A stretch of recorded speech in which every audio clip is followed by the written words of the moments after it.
Shaka Smart may be allergic to the transfer portal over at Marquette, and we wonder if that could be an issue for this team after losing 2 NBA stars.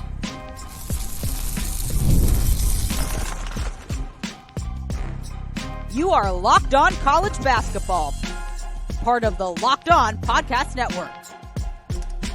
Your team every day. What's up, folks, and welcome into the Locked On College Basketball Podcast, a daily national college hoop show, part of the Locked On Podcast Network, your team every day. I am your host, Andy Patton, joined today by our regular guest, Leaf to Lean, also of the Locked On NBA Big Board Podcast, and a guest this summer, or a host this summer on the Locked On Jazz Podcast. Once again, folks, you are joining us at the place to get your college basketball content every single day. You can also find our content ad-free on Amazon Music, and you can hang out with us in our Discord channel if you haven't done so yet. There's a link in the show notes on audio and video platforms, free to join. We're talking college hoops 24/7.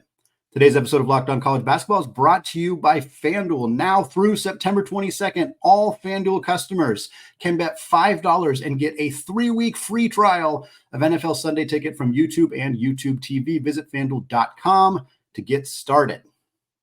Well, folks, Leaf and I are continuing what has been a regular series the last couple of weeks here on the Locked On College Basketball Podcast, doing team previews for kind of the general top 25 teams. We haven't done our top 25 yet, but kind of looking at teams we expect to be in that conversation. We're also doing some conference previews as well.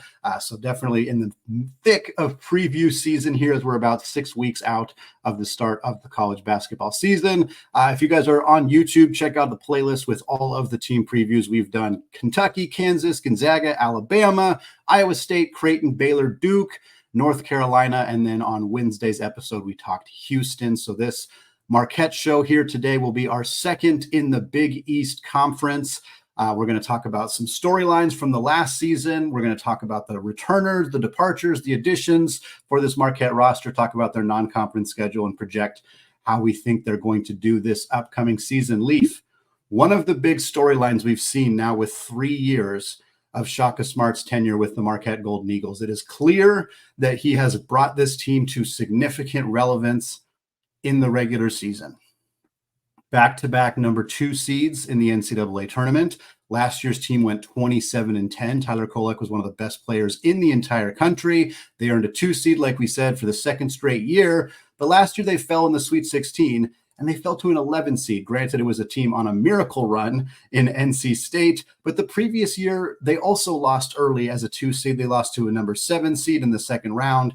That was Tom Izzo and Michigan State.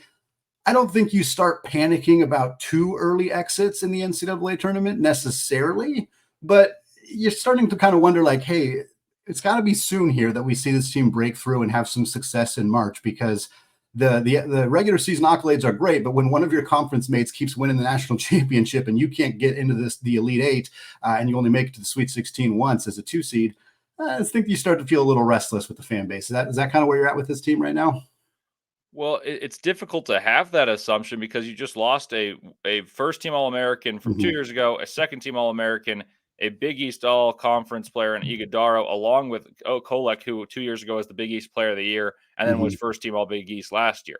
So you lose 2 NBA players, Oso to the Suns, Kolek to the Knicks, and just a ton of college productivity. So when you bring up those losses to NC State and Michigan State, I actually picked the Michigan State one. I just felt like the Marquette team was kind of tired. They won the Big East championship. It was really physical. And then it's Tom Izzo. And then you play NC State. You mentioned it's a team that's a miracle run. And when you have that much energy and cohesion as a team that NC State had, it's hard to play, even if you're the favorite. Marquette didn't look great to me, both in their 2 versus 15 game where they were down. They fought their way back against Western Kentucky. And then against Colorado, they won, and it was a fun game to watch, but it wasn't decisive. So the writing was a little on the wall. I fully expected Marquette to win that game. I had them in my Elite Eight or my Final Four. But this year, the expectations might be tempered, and I think that actually favors Marquette, because where were they picked when they were the number 1 seed in the Big East tournament and won it? They were the 9th team. Right. This year, they're not going to have that low of expectations, but they're not going to be expected to win the conference. And I think they have the type of players that Shaka Smart typically plays Yeah. well with. They have a lot of guards that are pesky in nature, that will put pressure on the rim, and they have one guy who is an excellent scorer that I think will take an All-American leap in Kam Jones. I want to talk some of that roster stuff for sure a little bit later, and the guys that they're bringing back and the guys that they lost. Obviously, we talked a little bit on Kolek and Oso, but one of the main kind of themes we've seen with Shaka's teams as well is he didn't like to use the transfer portal. Like that's we had two teams at the power level, if you're including the Big East, the Power 5 level, that did not bring in any players in the transfer portal this offseason. One of them is Matt Painter and the Purdue Boilermakers. The other one is a team that is going to play Purdue and host Purdue, and that's, of course, Marquette. And it's kind of surprising in this era to see coaches kind of not be willing to use that resource to bring in talent. And obviously, we'll talk about it. Marquette, they lose the two guys to the NBA, but everybody else is back. So it's not like they had a bunch of like, oh, we have a ton of roster space and we're just choosing actively not to pursue players in the portal. That's not the situation. And I think one could flip this conversation and say, well, yeah, you can focus on the fact that Shaka didn't bring in any transfers, but they also didn't lose a single player to the transfer portal. And that may be even more rare than not bringing a player in. And in an era where we are seeing more teams kind of rebuild their roster using the portal, Shaka continues to emphasize player development and a next man up mentality. And I mean, I think the results kind of speak for themselves in terms of regular season success. But was it surprising to you coming off a year where they lose these two incredible talents to not see them bring in any veteran players in the portal and just focus on the guys they already have? I wouldn't say surprising just because I know what's waiting in the wings at Marquette. And there are players who have had glimpses and glimmers of hope. One guy that many will see as a breakout guy would be Ben Gold, who played as a backup four, and he'd play alongside Oso and play behind Joplin. Joplin, the year prior, was the sixth man of the year in the Big East, and he broke out. And I would say he had a steady season, but you're not going to complain about his first year starting with about 10 points a game and shot pretty average, but you thought it could be better. Well, maybe that gets better. And then you have on the backcourt, which is probably the bigger vacancy, if you ask me, because Oso's excellent, but Kolek was the operator. Yeah. Like his pick and roll game was unbelievable. He went to the NBA in the summer league and dominated there too. So the guy knows how to play. Yeah. Stevie Mitchell figures into everyone's starting lineup to say, oh, like, yeah, he started already, but he's the two guard, so maybe he's the one. Maybe he will be. But you also have to factor in Ross, someone who tore his ACL, but was already playing minutes on a really good Marquette team for the past 2 seasons, now has a bigger role if he comes back healthy. And he's a dynamo, extremely fast. And this, like I said, it figures into what Shaka likes to do. Ball pressure. Think of VCU. All those quick guards pressuring the ball, and you have one guy who scores better than the rest of your guys. I do think the front court production is what may be lacking. I know Ben Gold I highlighted at the beginning. I've got one other guy to watch, and I want to save that for when we go into the rosters deeper. But the only thing that surprises me is that they didn't find a typical bigger body big, because Ben Gold's like a stretch 5. Yeah. Joplin's already a stretch 4. So we were joking at the beginning, like, who's going to guard Kalkbrenner? Like, who would have guarded last year's Donovan Klinging? Yeah. And so I don't know. I don't know the answer to that question, to be honest, but that's the only thing that shocks me. But knowing what was waiting in the wings and how Shaka likes to play, this roster construction actually speaks to me. Yeah, let's kind of get into that. I think that's the perfect segue into who is going to step up, who is going to help replace the loss of production from these two NBA guys, and how we expect who's going to be those X factors to get this team to stay in that conversation as a top 5 or top 3 team in the Big East. And we're going to take a look at all of that coming up here in just a second. But first, folks, let's talk about today's sponsor, FanDuel. You've heard us talk a lot about FanDuel here on the show, America's #1 sportsbook. And usually this summer, we've been filling you in on how to get a boost or a bonus daily offer from FanDuel. However, we got something a little bit different for you right now. Now through September 22nd, all FanDuel customers can bet $5 and get a free 3-week trial of NFL Sunday Ticket from YouTube and YouTube TV. Then with the YouTube TV base plan, you'll be able to watch every regular season Sunday afternoon out-of-market game. All you need is a Google account and a current form of payment, and you can cancel anytime. And right now, I was a little surprised. Marquette's a little lower than I expected in terms of the odds to win that 2025 national title. They're at plus 6,500 to win the title. That's the same odds as Ole Miss, as Kansas State, as Maryland, Oregon, and others. And a $5 bet not only gets you 3 free weeks of YouTube TV, but if Shaka Smart's cutting down those nets, that's $325 in your pocket. So just visit FanDuel.com/lockedon now to download America's #1 sportsbook. Today's episode of Locked On College Basketball is also brought to you by Roy. Hey, college basketball fans, have you heard about Roy? It stands for Return on You, and it's a new platform that lets you, the fans, get involved in NIL like never before by making contributions directly to your favorite athletes. By supporting players directly, you can help shape rosters, retain talent, and keep your favorite athletes out of the transfer portal. NIL has changed the game for athletes, and Roy changes the NIL game for fans. Why would you use Roy?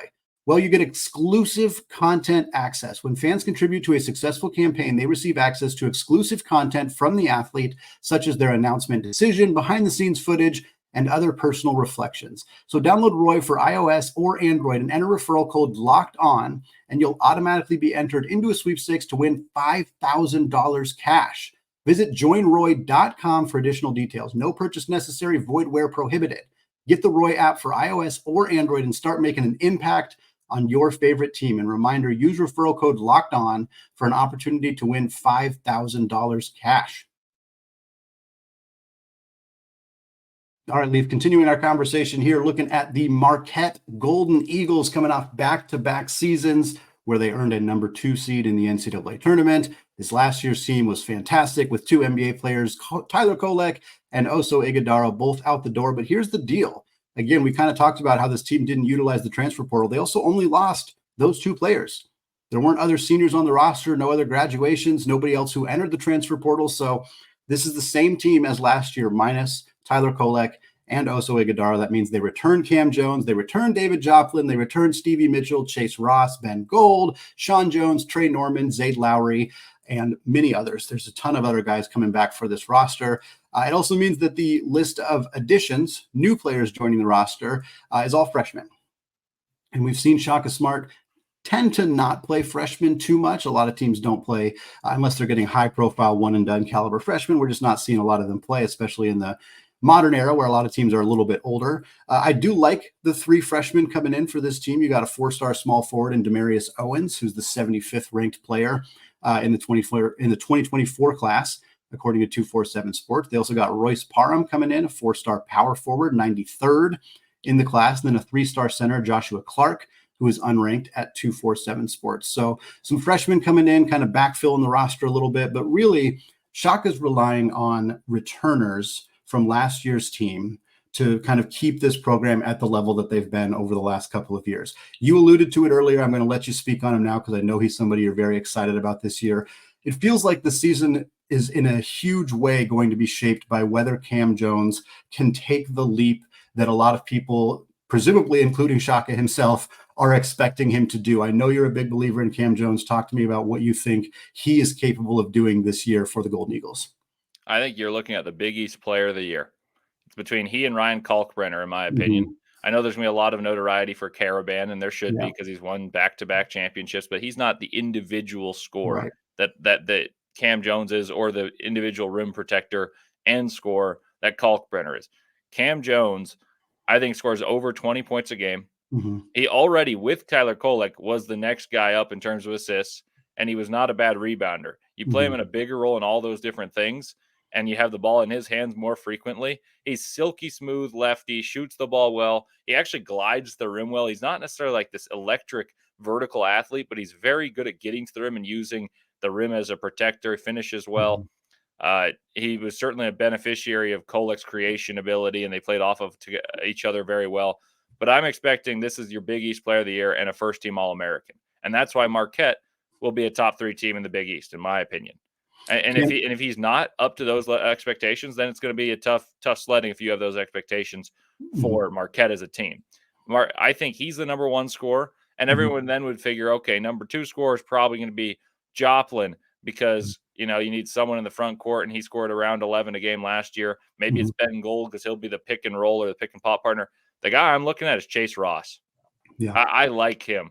When he plays, there's a different energy, and he's a wing. He's not like one of the little guys like Stevie Mitchell or Jones. And I said earlier, Ross. I meant Jones. Sean Jones tore his ACL, and he's like a lightning bug, like 5'10", pressure the ball, Shaka related. But my breakout player is Ross. And the reason I say that is because you need wings to win in college basketball right now. It's similar to the NBA in that regard, that you need guys who can do things. You've got Kam Jones, your number one, but you need a second guy who can score. And this is a guy who's very athletic, defensively oriented the last couple of years, but I saw flashes of the way he could score. And I'm expecting a breakout year from him, and maybe 13 points a game, which if you're not following Marquette uber closely, from a guy that you guys probably haven't heard of. So 13 points a game from him. You get Joplin and Gold scoring near double digits, and this team actually replicates production. I just don't know if they'll have the same efficiency they had without Kolek. I think that's the big question, because I think you're right. I think you're going to see Kam Jones going to take a step forward. I mean, this is the guy who already averaged 17 a game last year, shot over 40% from three, but I think he's going to take a bit of a leap. I think you're going to see more scoring production from a guy like Ross, who like you said, he averaged about 6 a game last year, but has the potential to kind of step into a bigger role in that regard. But I think a big part of the question is who's going to be that facilitator, who's going to be the person driving the offense. And it's actually pretty similar to, for those of you who are listening to back-to-back shows here, I spoke with Parker Ainsworth, the host of Locked On Cougs, about Houston on Wednesday's episode. And we were kind of talking about how you don't just replace Jamal Shead by just putting a new player at the point guard position. Like, they're going to probably get Milo Tujan from Oklahoma is going to step into that role for Houston, but it's hard to replace a player of that caliber. And Kolek was such a ball dominant player. I mean, averaged close to 8 assists per game, just facilitated everything. Like, Kam Jones's production is in part because of Tyler Kolek. Same with Joplin, same with everybody else. So while we expect those players to get more touches, I think the question kind of becomes, where do those touches come from, and who's initiating, who's getting them into the offense? Because I don't think Kam Jones is that role. I mean, he averaged 2.5 assists per game last year. Nobody averaged very many outside of Kolek on Marquette's roster last year, but I don't think you ask him to do that. So is it Stevie Mitchell stepping into that role? He started last year, played 26 minutes a game, but he averaged less than 1 assist. So that's not really what he was asked to do. Is it Ross? Like, is it, how do they kind of get teams into that, or get the team into that offense and create scoring opportunities for guys like Jones and pick and pop opportunities for Joplin and Gold? Because at the end of the day, they have the guys who can score and they have the talent to put the ball in the hoop, but they need somebody to get them the ball and get them in positions to score. And I like the guards on this roster. I think this is a very talented backcourt. I'm just not sure who's going to be that pure point guard the way that Kolek was. Yeah, you're not going to have Kolek, just like you said about Shed. Mm-hmm. I think Stevie Mitchell will handle the ball the most. Yeah.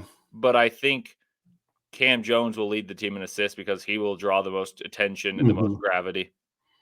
I'm very curious to see if Sean Jones runs the point, and they tried out a lineup that would be lightning fast with Sean Jones, Stevie Mitchell, Kam Jones, Chase Ross, and Ben Gold.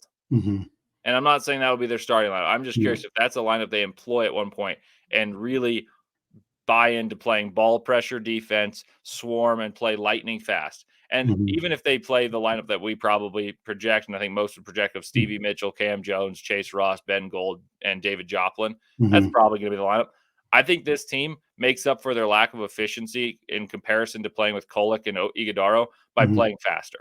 Yeah. I think they're going to score a similar number of points because they're going to play with more possession. Shaka always has played quickly in terms of ball pressure defense, and you watch them play and you're impressed, enamored with the style. But when the going got tough, the reason they scored well is because they had Tyler Kolek operating everything as someone who could create a good shot for himself or his team, going left on a pick and roll every possession. Well, a pick and roll is not necessarily the fastest action to get into. This year, I think they're going to swing the ball up the court, throw it up, get to players, attack closeout, swing the ball, shoot a lot of threes.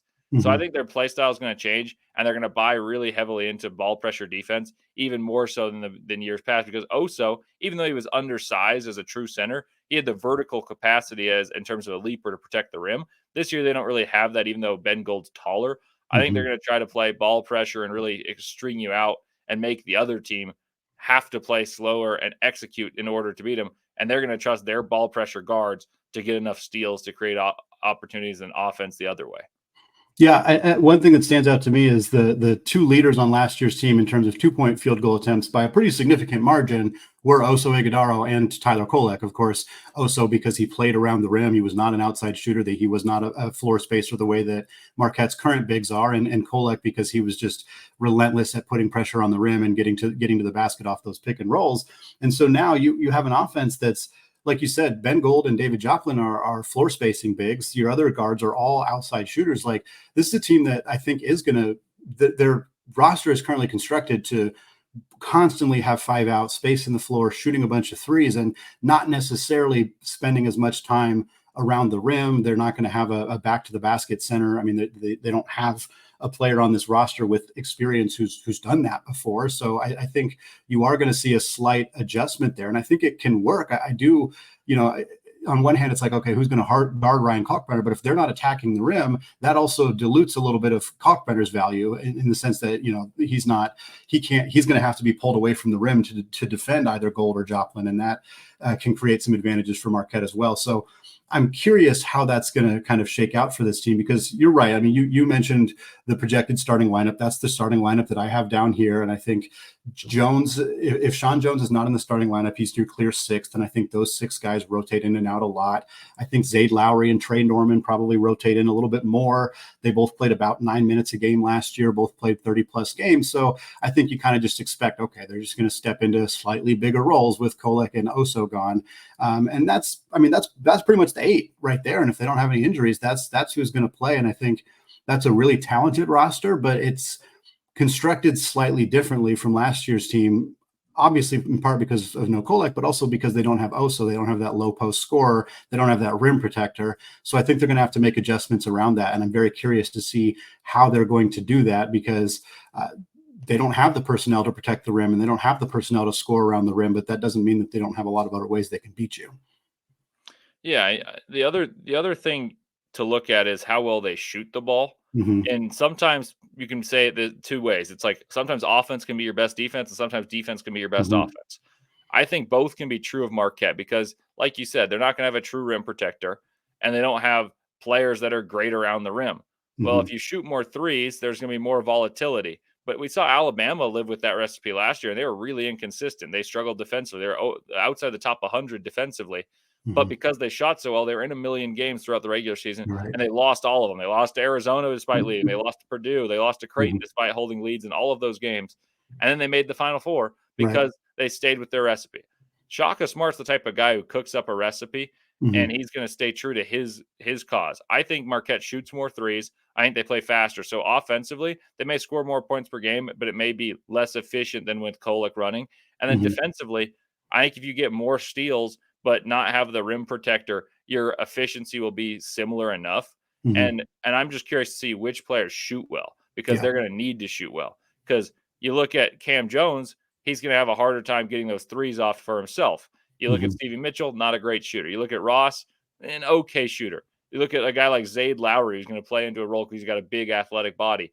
He was a dare shooter last year who hit a few, and you're like, oh my gosh, what could he be? And then he'd miss a bunch of the rest. Then Gold's touted as a shooter, but he's not a great shooter. Like at this point, Joplin, when he was the 6th man, was a bullseye shooter, knocked everything down.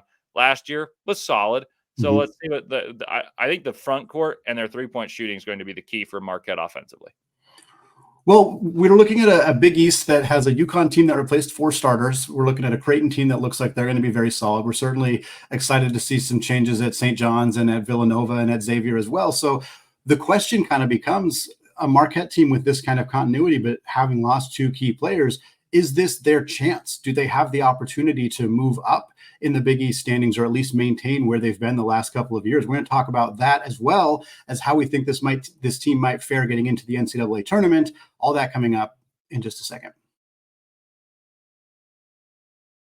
But first, folks, let's talk about today's sponsor, Game Time, because going to live events is the absolute best. Whether it's music, theater, comedy, or of course, college sports. Football's back. Basketball is following here in just about 6 weeks. I'm looking forward to making a bunch of new memories this college sports season.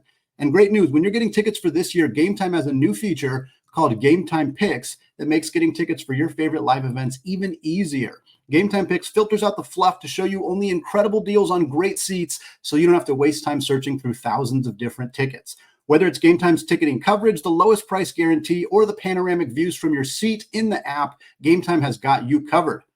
And we talked about this game earlier. Marquette hosts Purdue November 19th. It's going to be at home. Game Time has 2 tickets in section 119 for only $133 a piece with an excellent view. So folks, take the guesswork out of buying tickets with Game Time. Download the Game Time app, create an account, and use code LOCKEDONCollege, and you will get $20 off your first purchase. Again, create an account, redeem code LOCKEDONCollege for $20 off. Terms do apply. Download the Game Time app today. Last minute tickets, lowest prices, guaranteed. All right, Leaf, closing out the show, finalizing our season preview episode here, talking about Shaka Smart and the Marquette Golden Eagles. We talked about how their team did last year. The last couple of years, we talked about the losses of Tyler Kolek and also Ighodaro, who's going to step into some bigger roles for this team. Now, I want to close out the show taking a look at their non-conference schedule, as well as how we project they're going to do in the Big East. And I really, really like this non-conference schedule for Marquette. It's a really nice combination of competitive games, even competitive mid-major games, some neutral site games, some road games, something that we're not seeing a lot of high-profile programs put together schedules with multiple road games, but that is the case here for Marquette. So here's the teams they're playing at home this year. This is all just non-conference. Stony Brook, Central Michigan, Purdue, Stonehill, Western Carolina, and Wisconsin. So 2 really high-profile programs. Of course, Marquette and Wisconsin always play each other, and Purdue and Marquette have played each other a lot lately, but still great to see those 2 games at home for Marquette. Neutral site, they got George Mason. That game is in Milwaukee, so it's pseudo neutral site game. And then they got the Bahamas. They're starting with Georgia there. And then road games, Maryland on the road, Iowa State on the road as part of the Big 12 Big East Challenge, and then Dayton on the road. Leaf, I really like that Shaka is willing to put his team in positions to play teams like Dayton and Maryland on the road. Obviously, Iowa State was scheduled as part of that challenge, but that's still a tremendous challenge to go play in Ames, Iowa, and try to take down that team. This is a schedule all around that I think is really going to help this team that has this continuity, but has some guys stepping into bigger roles. Like they're going to kind of, get their feet put on the fire right away with a really competitive schedule here. Yeah, Marquette has done a really nice job quietly the last few years. They've played Wisconsin and Purdue each of the last 2 years.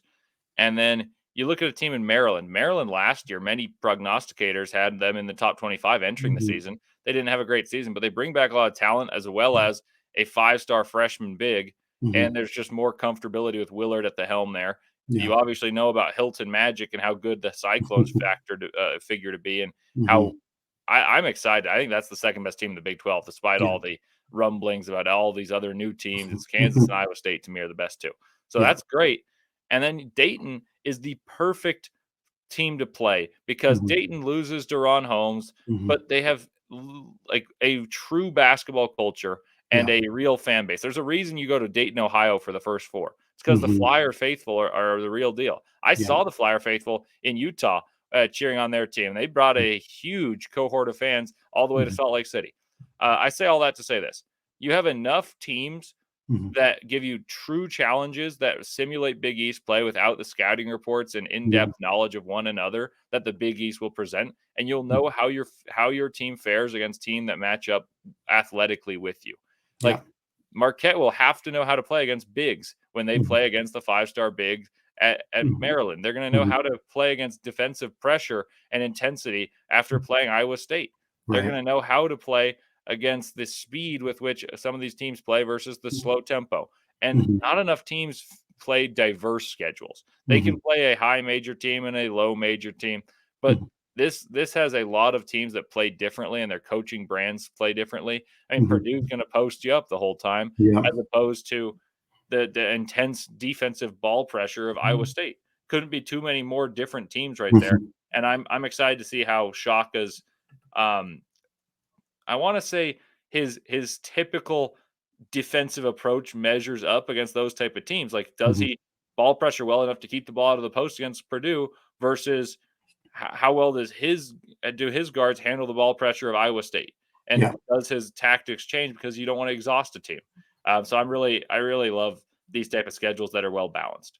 Yeah, and it sets them up really well for success in the Big East, which is kind of what I want to talk about to close out the show here is what what we're kind of projecting from this Marquette team, because again, on one hand, roster continuity is vital, and they have that, and the player development at Marquette has been great. On the other hand, you lost two incredibly talented players from last year's roster. But looking around the Big East, at UConn, I think they're still going to be good, but they did lose four starters. I'm not as high on them as many others are. I've said that on the show. I think Creighton's going to be very good. I think that they did a nice job of replacing the talent that they lost, but still they lost really good players in Trey Alexander and Baylor Shireman.